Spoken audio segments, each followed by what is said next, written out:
ये तो ठाकुर जी पता ले कि ये हमें पहले जाना है कि आपको पहले जाना है, ये तो उनका निर्णय होगा। अभिषेक जी, राधे राधे महाराज जी। महाराज जी, मेहनत और भाग्य में कौन सबसे बड़ा है? ये तो तुम्हारी मेहनत बताएगी और तुम्हारा भाग्य बताएगा। अगर प्रारब्ध पीछे का बहुत जोर का है तो तुम्हारी मेहनत कितनी भी जोर की हो सफल नहीं हो सकती। अगर प्रारब्ध कमजोर और मेहनत जोर की है तो प्रारब्ध को रौंद के निकल जाएगा, लेकिन वो मेहनत होगा भजन। जो प्रारब्ध को रौंद सके वो होगा भगवान का भजन। नहीं तो प्रारब्ध को मिटाने के लिए प्राकृतिक कर्मों के द्वारा प्रारब्ध नहीं मिटाया जा सकता। वो सच्चिदानंद भगवान की आराधना करके प्रारब्ध मिटाया जा सकता है। नहीं तो प्रारब्ध इतना बलवान होता है कि कोई देखो कितना भी पढ़ा लिखा हो, ग्रेजुएट है, नौकरी के लिए घूम रहा है, हर जगह असफल हो जाता है। उसका प्रारब्ध बहुत जोरदार है जो उसको गिरा रहा है। एक आदमी है कि मंद बुद्धि का है, कोई प्रयास नहीं है, लेकिन उसका प्रारब्ध बहुत जोरदार है। वो प्रारब्ध का अच्छा प्रारब्ध है तो उसका भोग कर रहा है। इस समय वो गलत चल रहा है लेकिन उसकी उन्नति हो रही, क्योंकि उसका प्रारब्ध पुण्य जोरदार है और वो बहुत अच्छा चल रहा है, धर्म से चल रहा है, लेकिन उसका प्रारब्ध गिरा हुआ है तो उसको बार बार गिरा देता है। तो ऐसे प्रारब्ध को कंट्रोल करने के लिए तपस्या, साधना, इसके सिवा नहीं हो सकता। अगर हम भगवान के लिए अपना जीवन अर्पित करके नाम जप करें तो प्रारब्ध बदल सकता है, या प्रारब्ध रहते हुए भी हम उन्नति को प्राप्त हो सकते हैं। प्रारब्ध अपना प्रभाव दिखाता रहेगा।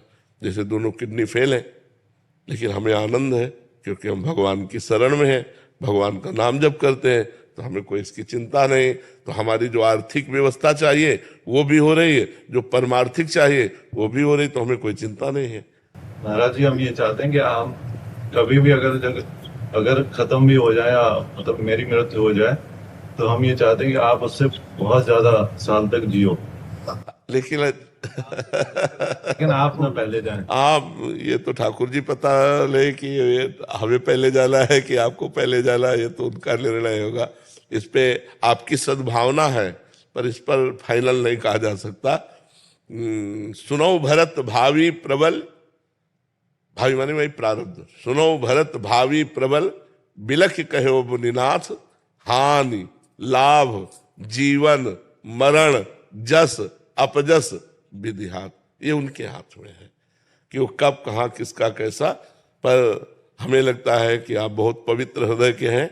जो इस समय लाभ लेना उसे ले लो, जो उपदेश सुन रहे हो उसके अनुसार अपने आचरण बनाओ और नाम जप करो और निकल चलो इस असत संसार से भगवान के चरणों की तरफ बढ़ो आगे ना। हाँ, संत संग का यही फल है कि संसार का असत संग त्याग करके भगवान की प्राप्ति कर ली जाए। साधु समागम का यही फल है कि हमें भगवान प्यारे लगने लगे, उनका नाम प्रिय लगने लगे, गंदे आचरणों से घृणा होने लगे, तो समझो संत समागम हुआ है। तो बड़ा सुंदर भाव आपका है, इस भाव का लाभ लो, भगवान का नाम जप करो और जीवन को पवित्र बना लो। जीवन को अपवित्र ना होने पावे, कलंकित ना होने पावे, कोई ऐसे गंदे कार्य न हो जिससे खुद जलो और अपने प्रियजनों को जलना पड़े। ऐसे आचरण करो कि आप सुखी रहो और आपके संबंधी भी सुखी रहे।